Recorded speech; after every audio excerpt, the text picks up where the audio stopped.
നമസ്കാരം. മെട്രോ മാറ്റിനിയിലേക്ക് സ്വാഗതം. സിനിമാ മേഖലയിൽ കോളിളക്കം സൃഷ്ടിച്ച കേസാണ് നടി ആക്രമിക്കപ്പെട്ട സംഭവം. 2017 ഫെബ്രുവരി 17-നാണ് തൃശൂരിൽ നിന്ന് കൊച്ചിയിലേക്കുള്ള യാത്രയ്ക്കിടെ നടി ആക്രമിക്കപ്പെട്ടത്. കൊട്ടേഷൻ സംഘങ്ങൾ ആദ്യം പിടിയിലായ കേസിൽ മാസങ്ങൾ പിന്നിട്ടപ്പോഴാണ് ദിലീപിന്റെ പേര് ഉയർന്നു കേട്ടത്. 2017-ലാണ് കൊച്ചിയിൽ വെച്ച് മലയാളത്തിലെ പ്രമുഖ നടിയെ പൾസർ സുനിയും കൂട്ടരും ആക്രമിക്കുന്നതും ദൃശ്യങ്ങൾ പകർത്തുന്നതും. പ്രോസിക്യൂഷൻ പറയുന്നത് പ്രകാരം ഈ സംഭവത്തിന് കുറച്ചു വർഷങ്ങൾക്ക് മുൻപേ നടിയെ ആക്രമിക്കാൻ 8-ാം പ്രതി ദിലീപ് ഗൂഢാലോചന നടത്തിയിരുന്നു എന്നാണ്.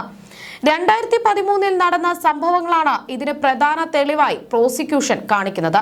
എന്നാൽ നടി ആക്രമിക്കപ്പെട്ട കേസിൽ ദിലീപിനെ വെറുതെ വിട്ടുകൊണ്ടാണ് പ്രിൻസിപ്പൽ സെഷൻസ് കോടതി ഉത്തരവ് പുറപ്പെടുവിച്ചത്. ദിലീപിനെതിരായ ഗൂഢാലോചന കുറ്റം തെളിയിക്കാൻ പ്രോസിക്യൂഷൻ പരാജയപ്പെട്ടെന്നാണ് കോടതി ചൂണ്ടിക്കാട്ടിയത്.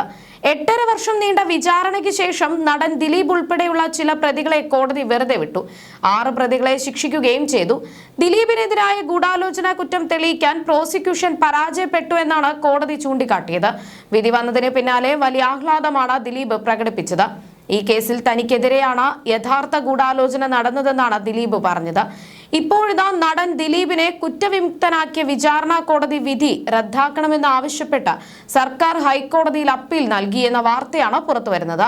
ദിലീപ് ഉൾപ്പെടെ 4 പേരെ വെറുതെ വിടുകയും 1-ാം പ്രതി പൾസർ സുനി അടക്കം 6 പേർക്ക് കുറഞ്ഞ ശിക്ഷ നൽകുകയും ചെയ്ത വിധിക്കെതിരെയാണ് അപ്പീൽ. വിധി വന്ന 77-ാം ദിവസമാണ് അപ്പീൽ നൽകിയത്. ദിലീപിനെതിരെ ശക്തമായ തെളിവുണ്ടെന്നാണ് പ്രോസിക്യൂഷന്റെ നിലപാട്. ഗൂഢാലോചനയ്ക്കും ആക്രമണ കാരണത്തിനും വ്യക്തമായ തെളിവുണ്ട് എന്ന് സർക്കാർ ഹൈക്കോടതിയെ അറിയിച്ചു. സാക്ഷിമൊഴികളെ നിസ്സാരമായി തള്ളിക്കളഞ്ഞുവെന്നും തെളിവുകളെ തെറ്റായി പരിഗണിച്ചുവെന്നുമാണ് അപ്പീലിൽ പറയുന്നത്. അപ്പീൽ നൽകാനുള്ള സമയപരിധി തീരാൻ ദിവസങ്ങൾ മാത്രം ബാക്കി നിൽക്കെയാണ് സർക്കാരിന്റെ അപ്പീൽ ഹൈക്കോടതിയിൽ എത്തിയിരിക്കുന്നത്. കേസുമായി ബന്ധപ്പെട്ട മതിയായ തെളിവുകൾ ഉണ്ടായിട്ടും അത് വിചാരണ കോടതി കൃത്യമായി പരിഗണിച്ചിട്ടില്ല എന്നതാണ് പ്രോസിക്യൂഷന്റെ ഏറ്റവും വലിയ പരാതിയായി അപ്പീലിൽ ചൂണ്ടിക്കാണിച്ചിരിക്കുന്നത്. കേസിൽ ഗൂഢാലോചനയും ആക്രമണ കാരണവും കാണിക്കുന്ന എല്ലാ തെളിവുകളും കോടതിക്ക് മുന്നിൽ ഹാജരാക്കിയിരുന്നു. എന്നാൽ ആക്രമണത്തിൽ നേരിട്ട് പങ്കെടുത്തിട്ടുള്ള പ്രതികളുടെ ഗൂഢാലോചന മാത്രമാണ് കോടതി നിരീക്ഷിച്ചിട്ടുള്ളത്. അല്ലാതെ കൃത്യത്തിലേക്ക് നയിച്ച ഗൂഢാലോചനയെക്കുറിച്ച് കോടതി ഒന്നും പറഞ്ഞിട്ടില്ല.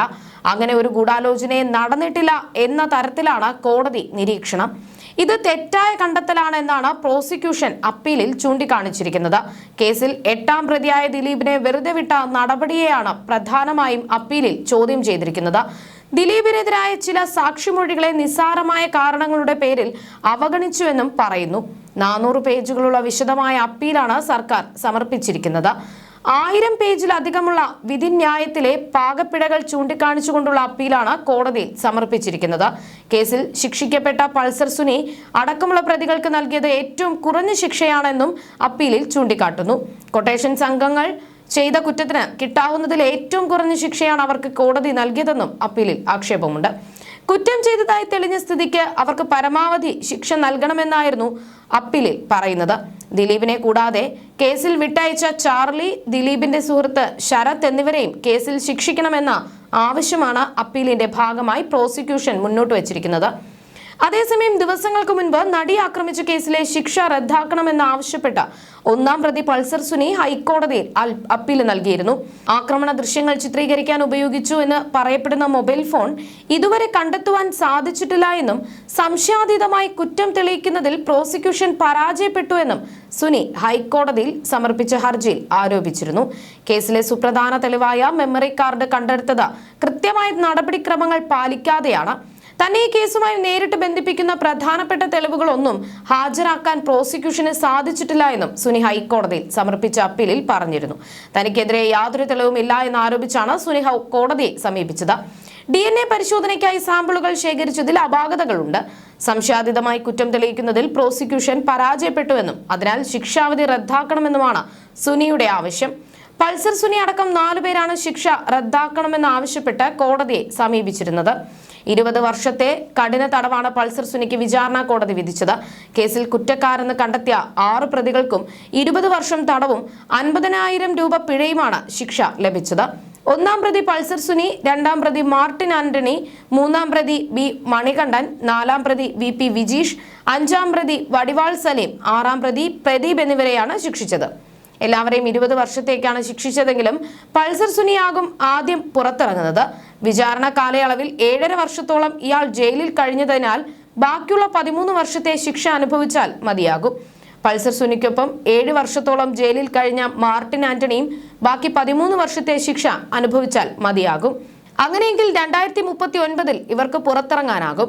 ബി മണികണ്ഠൻ 3.5 വർഷം വിചാരണ തടവിലായിരുന്നു. അവശേഷിക്കുന്ന 16 വർഷവും 6 മാസവും ഇയാൾ ശിക്ഷ അനുഭവിക്കണം. VP വിജീഷ്, H സലീം, പ്രദീപ് എന്നിവർ 2 വർഷം വിചാരണ തടവിലായിരുന്നു. ഇവർ ബാക്കി 18 വർഷത്തെ ശിക്ഷ അനുഭവിക്കണം.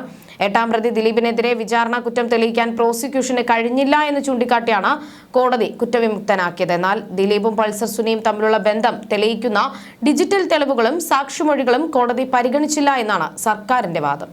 You're watching me on metromatney.com. on metromatney.com. metromatney.com. metromatney.com. Subscribe for more videos. Subscribe for more videos. Subscribe here for more videos. Subscribe now. Thank you.